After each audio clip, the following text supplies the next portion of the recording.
Ciao a tutti amici, come state? Come forse saprete, con questi video andremo a scoprire l'origine di molti modi di dire di uso comune.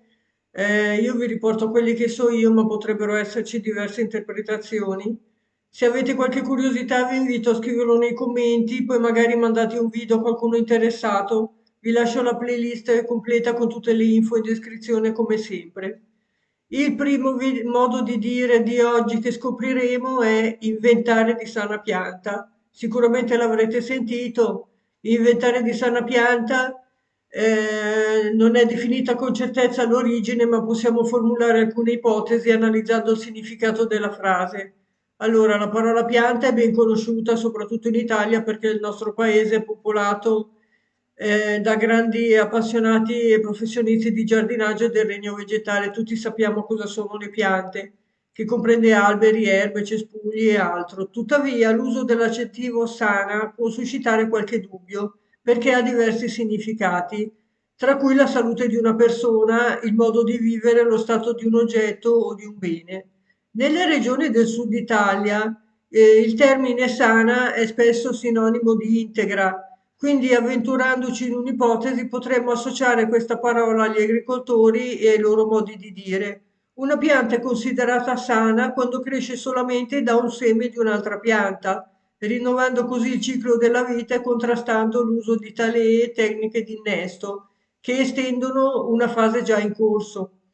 Quindi in questo contesto i verbi iniziare o inventare diventano sinonimi di creare qualcosa da zero in modo autentico e originale, riflettendo perfettamente l'idea della sana pianta, cioè della pianta creata da un seme, non da un pezzo di un'altra pianta.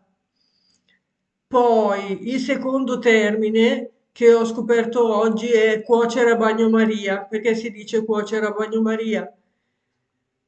Cuocere o scaldare a bagnomaria, come forse saprete, anzi sicuramente, è un modo di riscaldare o di cuocere i cibi o altre sostanze che al calore diretto possono subire alterazioni, tenendole in un recipiente messo dentro un altro recipiente più grande contenente acqua e mantenuta a una determinata temperatura. Questo è il bagnomaria, inferiore di solito a quella di ebollizione.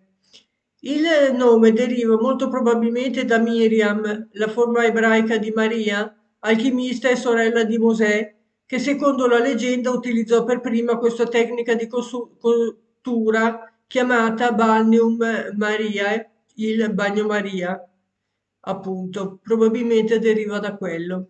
Poi, numero 3, marinare la scuola. Chi non ha mai marinato la scuola, alzi la mano.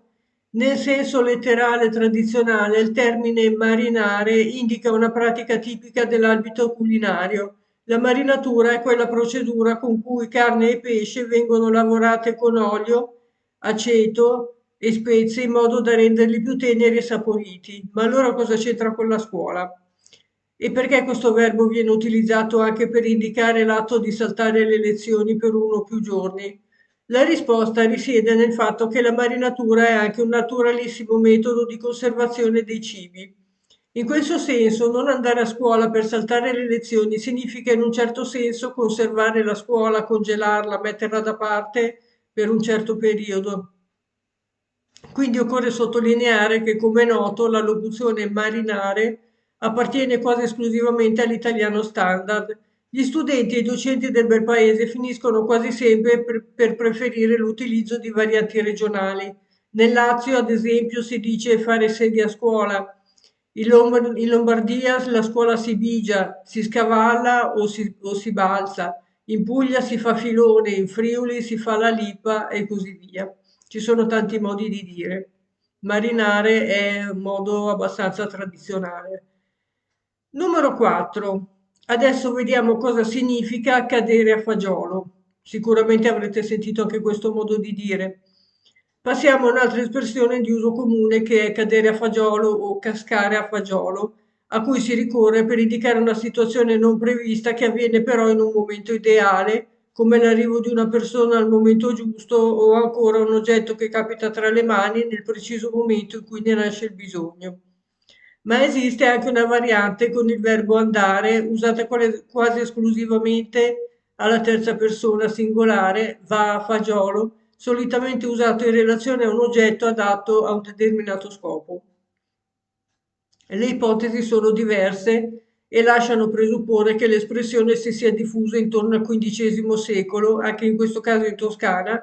La prima testimonianza certificata del suo uso nell'italiano scritto è rintracciabile nel dizionario della lingua italiana del Tommaseo, dove si ipotizza che l'espressione cadere a fagiolo derivi dal dirsi comunemente come ai fiorentini piacciono molto i fagioli. Un'altra teoria invece è legata al mondo contadino perché al tempo i fagioli venivano raccolti quando erano molto maturi. In quella fase, infatti, bastava toccarli appena e i fagioli si staccavano dalla pianta. Cadere a fagiolo quindi avrebbe assunto il significato di qualcosa ottenibile facilmente e senza particolare sforzo. Ed ancora un'altra ipotesi più suggestiva delle due precedenti perché trae ispirazione dalla favola Jack e la pianta di fagioli, conosciuta anche come Jack il fagiolo magico, il cui protagonista della storia è il figlio di una famiglia poverissima, Jack, che possiede solo una mucca e si sostiene unicamente con quella. Un giorno Jack scambia con grande prudenza da parte sua la mucca con una manciata di fagioli. Quando sua madre lo scopre per la rabbia, lancia i fagioli fuori dalla finestra, ma in quell'istante succede qualcosa di magico perché dai fagioli inizia a crescere una pianta che supera le nuvole. Arrampicandosi sulla pianta, Jack sarà catapultato in un mondo fantastico dal quale tornerà con una gallina capace di produrre uova d'oro, dando una svolta alla sua misera vita e a quella di tutti i suoi familiari. Dunque è possibile che siccome i fagioli sono stati l'inizio del viaggio verso una nuova vita di fortuna per Jack, allora nel linguaggio parlato l'espressione cadere a fagiolo avrebbe assunto il significato di una circostanza o di qualcosa che arriva al momento giusto, molto favorevole. Poi adesso vediamo l'ultima definizione di oggi che ho trovato andare in un brodo di giuggiole. Sicuramente l'avrete sentita anche questa, vediamo che cosa significa. Dunque, l'origine di questo detto brodo di giuggiole che ci porta nel Seicento italiano, visto che questa espressione veniva già citata nel primo dizionario di lingua italiana. Anzitutto la giugiola è un frutto molto simile al dattero di colore rossastro, non molto comune, ma l'uso antico andare in brodo di giuggiole è un'espressione figurata che significa uscire quasi di sé dalla contentezza, la cui origine è un'alterazione dell'espressione di provenienza toscana andare in brodo o broda di succiole. Questa espressione compare per la prima volta nel vocabolario degli accademici della Crusca nel 1612, dove viene menzionata due volte, ma la trasformazione da succiole a giuggiole si ipotizza sia avvenuta a causa della diffusione in medicina, come decoti contro la tosse e altre malattie delle vie respiratorie e in cucina per la preparazione di prelibate marmellate e confetture. L'origine del termine dunque risale alla contentezza per la bontà dei frutti menzionati e anche oggi è molto utilizzata nel linguaggio comune per esprimere uno stato d'animo particolarmente positivo. Bene amici, fatemi sapere se conoscevate questi modi di dire e i loro significati e guardatevi anche l'altra playlist se vi interessa di conoscere gli altri modi di dire. Al prossimo video, a presto, grazie per la visione, ciao.